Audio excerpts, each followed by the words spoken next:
प्रकाशन ब्रह्मलीन महंतनाथ जी महाराज स्मृति व्याख्यानमाला के 5वें दिन आप सभी छात्र छात्राएं अतिथियों का स्वागत है। सभी अतिथियों से विनम्र आग्रह है कि मंच के सम्मुख माँ भारती आदि समिति श्री गोरक्षनाथ जी महाराज, माँ सरस्वती और अन्य महान पुरुषों के चित्रों पर पुष्पांजलि अर्पित कर कार्यक्रम की शुभारंभ करने की कृपा करें।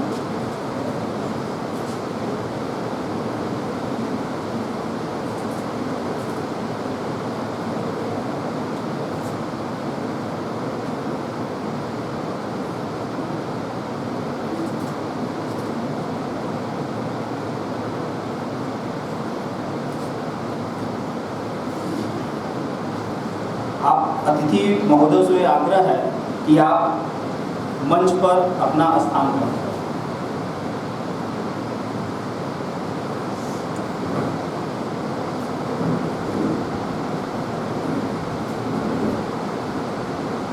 अब मैं सरस्वती वंदना एवं स्वागत गीत के लिए महाविद्यालय की छात्राओं को आमंत्रित करता हूँ।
माँ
स्वागतम स्वागतम स्वागतम।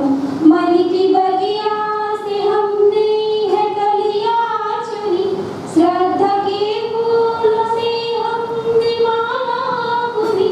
मन की बगिया से हमने है कलियां चुनी, श्रद्धा के फूलों से हमने माला बुनी। करते हैं दिल के अर्पित सुमन आज हम, करते हैं दिल के अर्पित सुमन आज हम। स्वागतम स्वागतम स्वागतम स्वागतम स्वागतम स्वागतम स्वागतम स्वागतम। मन की वीणा से गुंजित ध्वनि मंगलम, मन की वीणा से गुंजित ध्वनि मंगलम।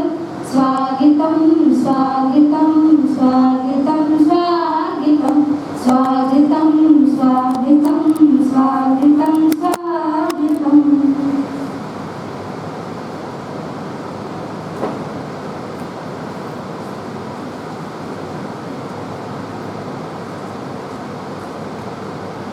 आज के व्याख्यानमाला के मुख्य अतिथि सर ज्ञानेश्वर चौबे जी, आप बनारस हिंदू विश्वविद्यालय में प्राणी विज्ञान विभाग में प्रोफेसर पद पर कार्यरत हैं।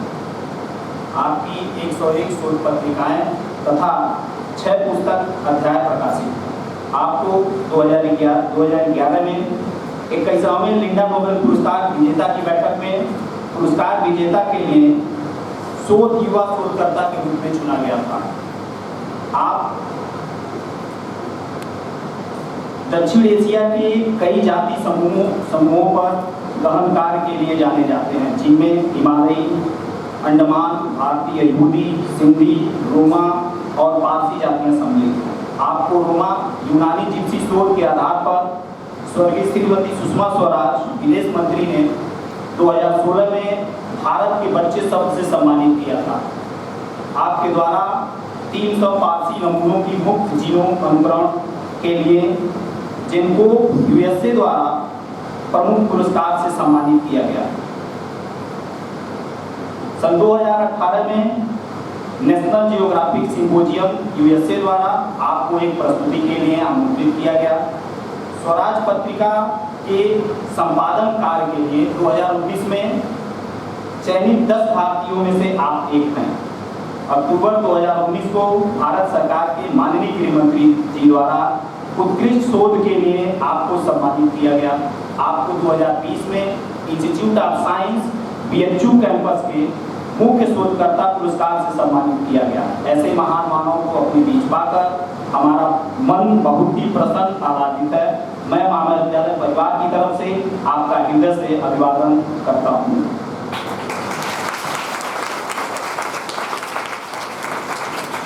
अब मैं महाविद्यालय के उपाचार्य जी से आग्रह करता हूँ कि मुख्य अतिथि जी को उत्तरी और स्मृति चिन्ह देकर स्वागत करें।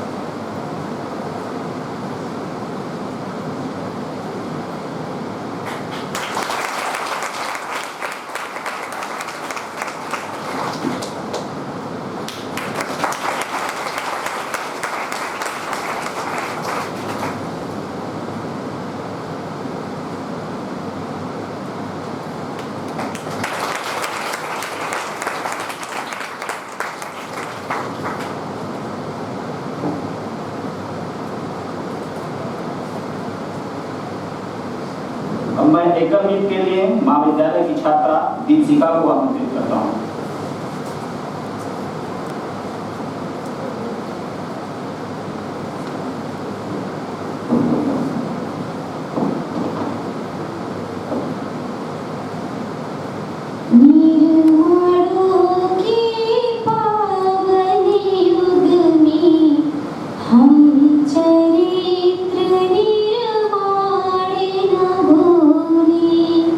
स्वार्थी साधे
संस्कृति का सम्मान न भूले, निर्माणों के पावन युग में हम चरित्र निर्माण न भूले।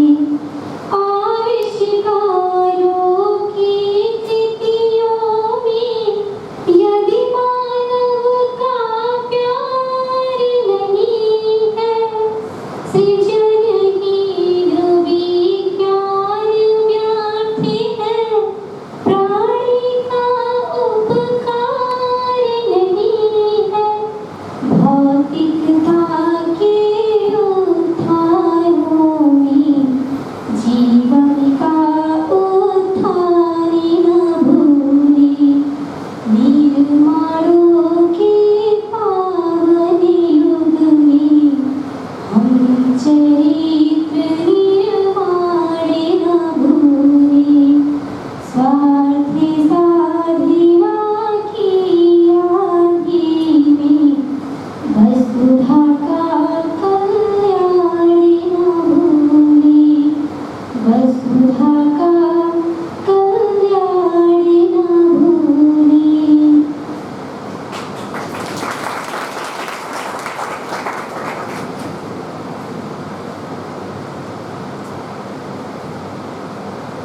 अब मैं मुख्य अतिथि से विनम्र आग्रह करता हूँ कि वो अपने उद्बोधन से हमें मार्गदर्शन करें। माननीय मुख्य अतिथि।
मंच पर आसीन हमारे उपराचार्य जी, चौधरी डॉक्टर शिव कुमार जी कार्यक्रम का संचालन किया था। सभी छात्र छात्राएं, उनके अभिभावक और सभी सम्मानित अतिथि यहाँ पर भी होते हैं। भगवान शिव की नगरी से, भगवान शिव के अवतार की नगरी में आज मैं आप सभी को प्रणाम करता हूँ। आज का जो विषय है वो ये है कि जो हमारा इतिहास है उसके बारे में बहुत सारी भ्रांतियाँ हैं। जो इतिहास लिखा गया है और जो इतिहास हम आज पढ़ रहे हैं, क्या वो सारी चीज़ें सही हैं? तो इतिहास को कैसे जांचा जा सकता है? तो आप लोगों ने सुना होगा नाम डीएनए का। ठीक, तो डीएनए एक ऐसी चीज़ है जो हर एक व्यक्ति के अंदर पाई जाती है और हमारी पूरी हिस्ट्री जो पिछले 50,000 साल, 1 लाख साल की है, डीएनए के द्वारा हम पता कर सकते हैं। तो आज हम लोग 2 ऐसे उदाहरण देखेंगे। पहला उदाहरण ये है, ये घटना हुई थी 1857 में, जब अंग्रेजी शासन ने 282 सैनिकों को मार करके कुएं में दफना दिया और वो पूरी तरीके से कहीं भी इतिहास में लिखा नहीं है। उसका डीएनए जांच हुआ तो क्या निकला? दूसरी चीज, आप सभी लोग रामायण या रामचरितमानस पढ़े होंगे, तो उसमें जो ट्राइबल्स लोग हैं वो लोग आज भी एग्जिस्ट करते हैं। कोल है, भील है, गोंड है। तो इन ट्राइबल्स का अगर हम जीन को स्टडी करें, उनके डीएनए को स्टडी करें, तो हमको क्या मिलता है? वो हमसे भिन्न हैं, वो हमारे ही जैसे हैं, या हम उनसे भिन्न हैं या उनके जैसे हैं? ये सारी चीजें हम लोग यहाँ देखें। तो एक 1857 में घटना हुई जबकि अंग्रेजों ने 282 लोगों को मार करके कुएं में दफना दिया। पूरे सारे इंफॉर्मेशन खत्म कर दिए गए थे और कुएं को पूरी तरीके से ढक दिया गया था और तो और उसके ऊपर एक गुरुद्वारा बना दिया गया था और उसी के ऊपर पूजा होती थी। इसका मतलब उन्होंने पूरा बंदोबस्त कर लिया था। ये घटना जो है कभी बाहर नहीं है। लेकिन क्योंकि बहुत सारे भारतीय लोग हैं जो ये पता लगाने का कोशिश करते हैं कि क्या चीजें हैं जो अभी तक छिपी हुई हैं, तो एक अमृतसर के सुरिंदर गुर्जर जी थे, हमारे आप जैसे ही थे, इतिहासकार थे। उन्होंने कहीं से लोगों से, क्योंकि कोई घटना होती है तो वो पब्लिक के बीच में रहती है, तो पब्लिक आपस में बात करती थी, लेकिन क्योंकि उसका कोई जो है वो सबूत नहीं था या कुछ भी इंफॉर्मेशन नहीं थी उसके बारे में, तो उस घटना के लिए उन्होंने धीरे धीरे लोगों से पूछा। फिर करते करते एक जगह पे पहुंचे, उनको लगा ये कुआं वही होगा जहाँ की मार करके सबको दफनाया गया। अब क्योंकि उसके ऊपर एक बहुत बड़ा गुरुद्वारा बना है, एक रिलीजियस कम्युनिटी उस पर काम कर रही है, अब गुरुद्वारे को वहां से हटाना एक बहुत बड़ा सवाल था। लेकिन उन्होंने सबसे बात किया और गुरुद्वारे को वहां से तैयार करा लिया कि गुरुद्वारे को वहां से कहीं और शिफ्ट कर दिया जाएगा।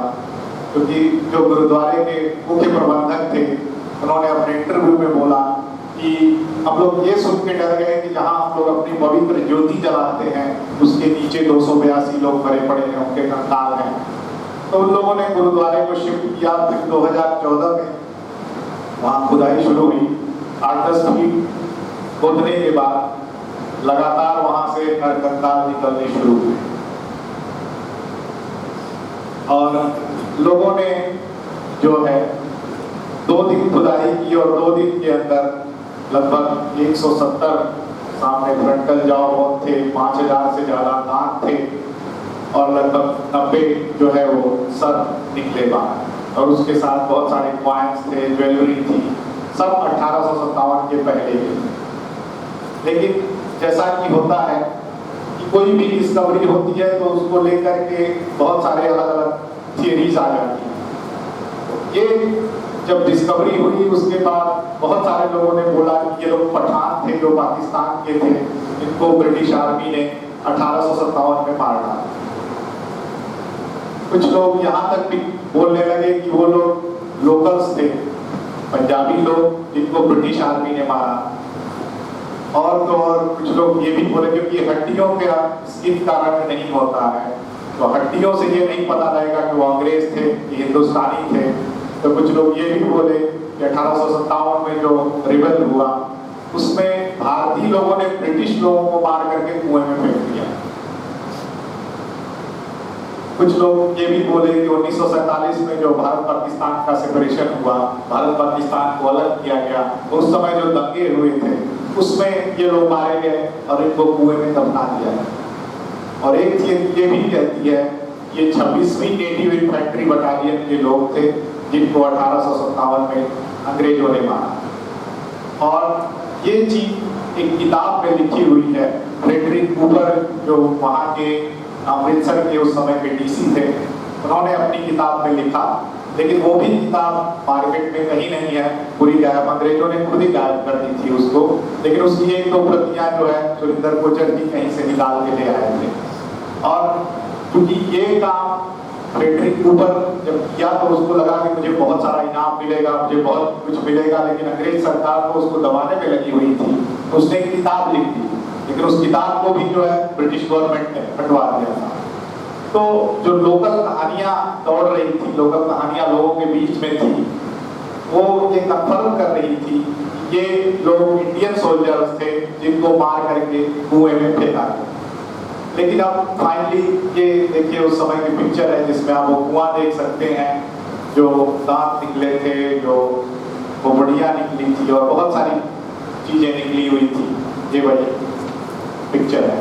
तो जब ये बहुत सारी चीजें शुरू हो गई, बहुत सारे सवालात शुरू हो गए, तो जो पंजाब की गवर्नमेंट थी वहाँ के एक लोकल फोरेंसिक एंथ्रोपोलॉजिस्ट थे डॉक्टर शहरावत, उनको बुलाई और बोली कि आप इस बात को कंफर्म करिए कि ये किसकी हड्डियाँ हैं। वो सैंपल लेकर के CCMB हैदराबाद, जो कि एक बहुत जाना माना इंस्टीट्यूट है जो DNA पे काम करता है, वहाँ उन्होंने डॉक्टर थंगराज और डॉक्टर नीरज राय से मुलाकात की और उनको बताया कि हमको इन हड्डियों के बारे में जानना है, ये किसकी है।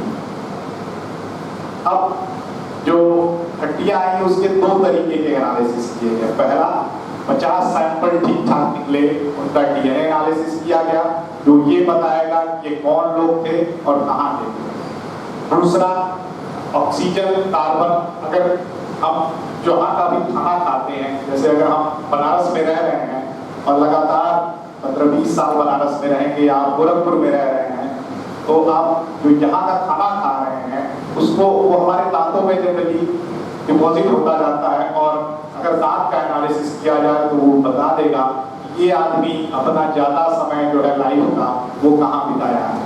तो ये दोनों चीज़ें जो है वो एनालाइज की गई। ये देखिए इतने सारे दांत निकले हुए थे जो कि इंडियन सोल्जर्स के थे, ब्रिटिश लोगों ने मार करके उनको कुएं में बहुत मर्सीलेसली फेंक दिया था। तो अब थोड़ा सा हम DNA के बारे में पढ़ते हैं। हम लोगों ने क्या किया कि 25,000 पूरे इंडिया के सैंपल्स को लिया और इंडिया के सैंपल को लिया तो उसको इस तरीके से एनालाइज किया उसका DNA, इससे ये पता लग जाए कि वो सैंपल कहाँ का है। जैसे आप नीला वाला रंग देख रहे हैं, तो जो नीला वाला रंग जिसके अंदर होगा, जिसके DNA में होगा, समझिए वो जब भी होगा वो नॉर्थ वेस्ट की तरफ या पाकिस्तान से कनेक्टेड होगा। जिसके पास हरा वाला होगा वो पूरा भारतीय कनेक्शन लिए होगा और जिसके पास ये मैरून कलर या लाल रंग वाला होगा वो चाइना और ईस्ट एशिया के साथ कनेक्टेड होगा। इन्हीं तीनों एंसेस्ट्री को ले करके हम लोगों ने एनालिसिस करना शुरू किया। तो जब DNA का डेटा आया तो लोगों ने मुझसे कॉन्टेक्ट किया, उसके बाद मैं उस पर एनालिसिस करना शुरू कर दिया।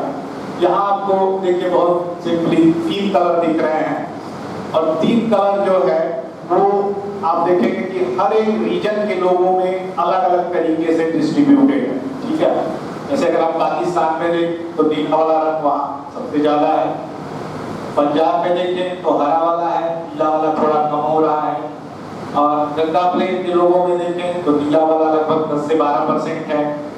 सेंट्रल इंडिया मतलब मध्य प्रदेश के लोगों में देखें तो और भी कम नीला वाला है और साउथ इंडिया में देखें तो नीला वाला काफी कम है। तो हमने जो अजनाला का सैंपल लिया जो कि अननोन था, लेकिन अगर आप इस पूरे मैप में देखेंगे तो सबसे नजदीक जो है वो गंगा प्लेन वालों के साथ मैच कर रहा है। जितना दोनों कलर का प्रोपोर्शन है वो गंगा प्लेन के साथ ही दिखा रहा है। इसका मतलब ये लोग जो है वो गंगा प्लेन के थे और गंगा प्लेन से वहां गए हुए थे। अब दूसरा एनालिसिस जो है वो ये बताता है, हमने पूरे इंडिया के लोगों को मैप कर दिया। जैसे अगर हमारा सैंपल किसी को नहीं पता है, वो अगर इस तरीके का एनालिसिस करेगा तो ये बता देगा कि ये व्यक्ति जो है पूर्वी उत्तर प्रदेश का है। तो वही वाला एनालिसिस हम लोगों ने किया और सबसे ऊपर अजनाला वाला सैंपल है, आप देख रहे हैं बिहार, उत्तर प्रदेश, वेस्ट बंगाल और झारखंड, इन सारे स्टेट के साथ आ रहा है। इसका क्या मतलब हुआ? इसका मतलब कि ये मिक्स लोगों का सैंपल है जिसमें बिहार के लोग भी थे, उत्तर प्रदेश के भी लोग थे, पश्चिम बंगाल के भी लोग थे और झारखंड के भी लोग थे।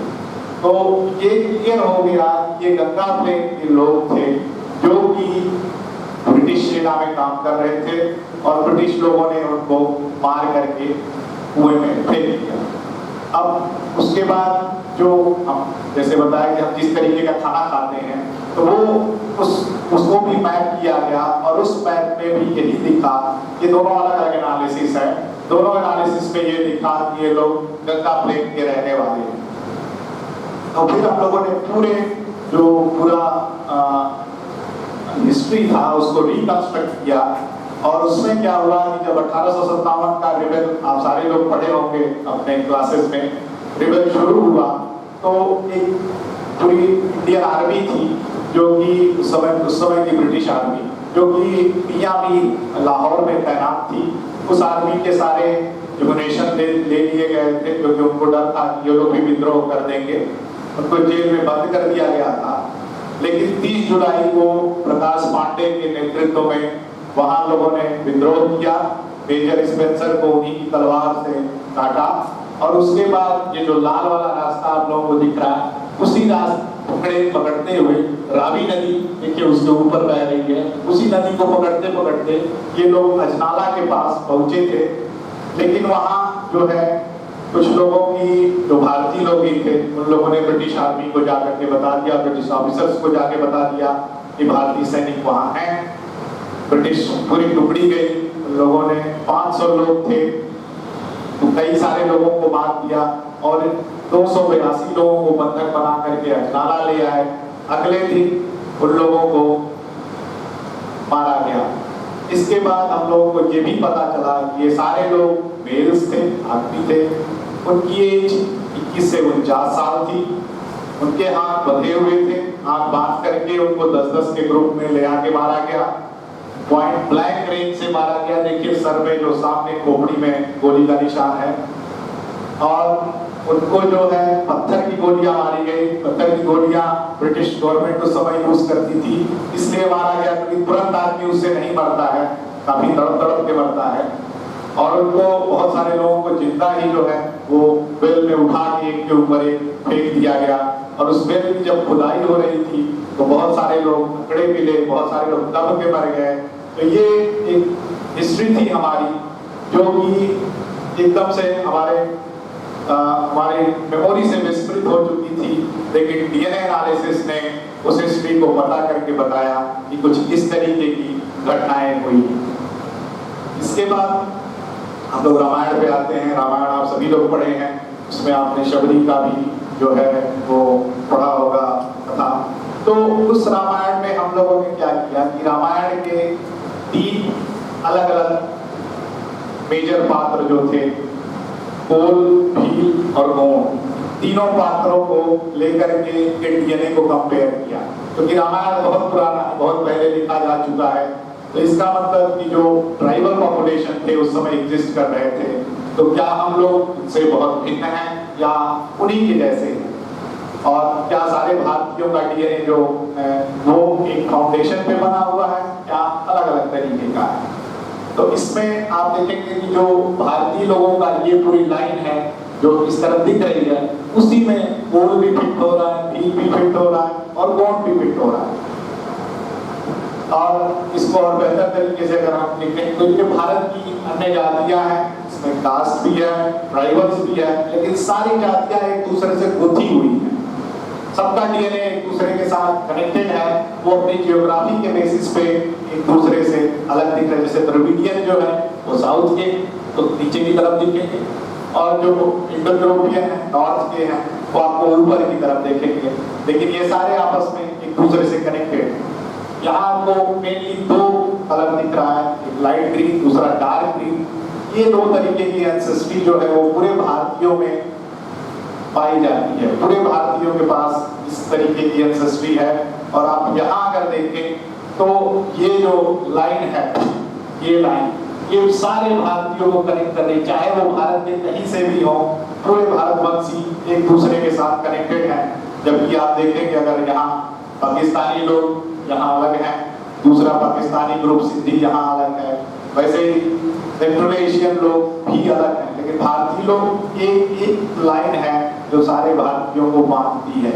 इसका मतलब कि जो हमारा बेसिक फंडामेंटल जो डीएनए है वो सारे भारतीयों को एक दूसरे के साथ कनेक्ट करता है। और ये भी एक स्टैटिस्टिकल एनालिसिस है, इसमें आपको अलग अलग रंग दिख रहे हैं, वो ये बता रहा है कोल हो चाहे भील हो चाहे गौंड हो, ये तीनों जातियां जो है वो भारत का एक बेसिक फाउंडेशन बनाता है। और हमारे अंदर भी जितने भी भारतीय लोग हैं, चाहे वो ईस्ट से हो, वेस्ट से हो, नॉर्थ से हो, साउथ से हो, वो सबके अंदर कुछ न कुछ मात्रा में सारी ट्राइब्स की एंसेस्ट्री प्रेजेंट है। ये भी एक तरीके का और फर्दर एनालिसिस है जो ये बता रहा है कि हम सभी भारतीयों में कहीं ना कहीं तीनों ट्राइब का कुछ न कुछ अंश प्रेजेंट है।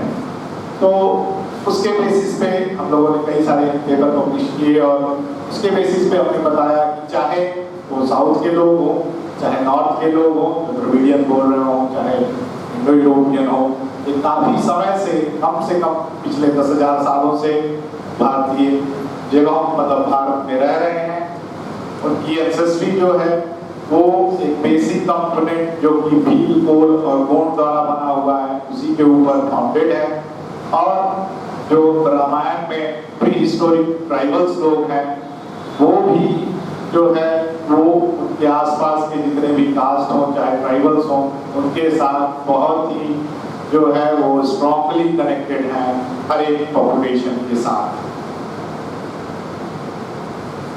तो अगर हम पूरे भारत को देखें तो हमारी जो है जेनेटिक यूनिटी वो एक दूसरे के साथ कनेक्टेड है, लेकिन हम डाइवर्स भी हैं क्योंकि आप देखेंगे नॉर्थ वाला अलग तरीके से दिखता है, लेकिन ये डाइवर्सिफिकेशन काफी लंबे समय तक हमारे यहाँ रहने की वजह से आया है, न कि अलग अलग पॉपुलेशन के साथ मिक्स होने से।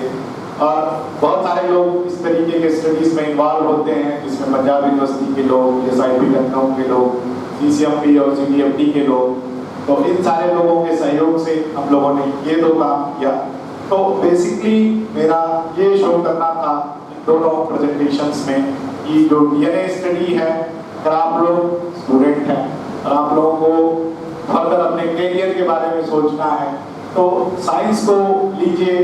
DNA एक बहुत जो है वो बहुत ही इम्पोर्टेंट टॉपिक है, एक इम्पोर्टेंट टूल है जिसके लिए हमारे पास लोगों की कमी है और बहुत सारी ऐसी चीज़ें हैं जो कि अभी भी इतिहास में छुपी पड़ी हैं या गलत तरीके से दिखाई गई हैं। उसको आप लोग एक्सप्लोर करिए, उसमें अपना करियर बनाइए और कोशिश करिए कि आप एक अच्छे साइंटिस्ट बन करके देश की सेवा करें। जय हिंद।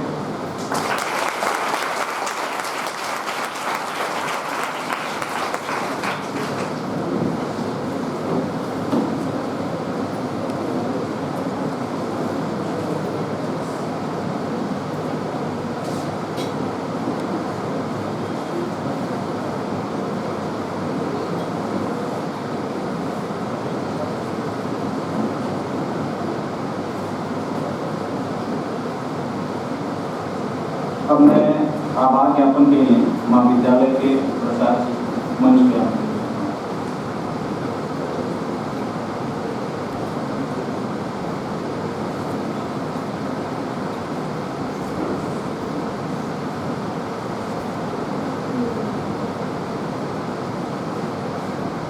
राष्ट्रसंत स्वामी महान रविन्द्रनाथ जी महाराज की में आयोजित सप्त दिवसीय स्मृति व्याख्यान माला के 5वें दिन हमारे बीच मंच पर BHU के प्राणी विज्ञान विभाग के अध्यक्ष प्रोफेसर ज्ञानेश्वर चौधरी जी मौजूद हैं, संचालक महोदय, सभागार में उपस्थित शिक्षक बंधु, प्रिय विद्यार्थी। आगे आप लोगों ने बहुत महत्वपूर्ण व्याख्यान जैविक वेरिफिकेशन पर मॉडर्न साइंस के आधार पर सर ने हम लोगों को बताया है। जो प्राण विज्ञान के विद्यार्थी है उनके लिए काफ़ी उपादेय होगा यह व्याख्यान और हम सभी के ज्ञान वर्धन में सहायक होगा। निश्चित तौर पर हम लोगों का ज्ञान वर्धन हुआ भी है। मैं महाविद्यालय परिवार की तरफ से प्रोफेसर चौबे जी के प्रति हृदय से आभार व्यक्त करता हूँ और आशा करता हूँ कि हमारे मार्गदर्शन के लिए जब भी आपकी आवश्यकता हमें पड़ेगी आप सादर हमारा अनुरोध स्वीकार करेंगे। साथ ही सभागार में बैठे हुए सभी के प्रति मैं आभार व्यक्त करता हूँ क्योंकि आप सभी लोगों ने इतनी गर्मी में बैठकर हम सभी लोगों को सुना समझा। सभी को धन्यवाद। जय हिंद, जय भारत।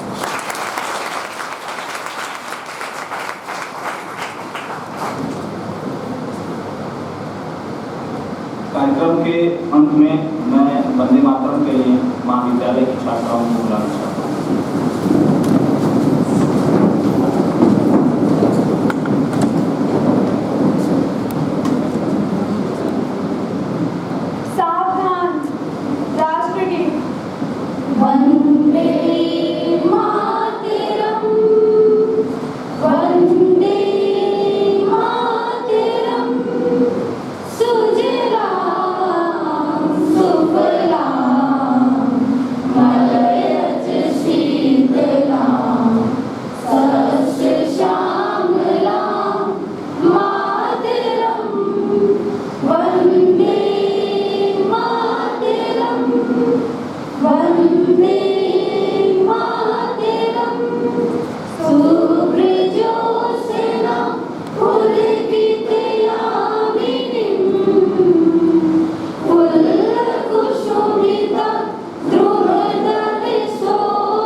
वन्दे मातरम् त्वमहि दुर्गा दशप्रहरिहारिणीं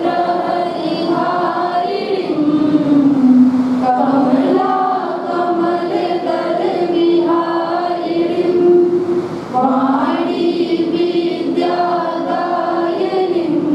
नमामि त्वां नमामि कमलां अमलां अतुलां सुजलां सुफलां मातरम् वन्दे मातरम् वन्दे मातरम् श्यामलां सरलां सुस्मितां भूषितां धरणीं मातरम् वन्दे मातरम् वन्दे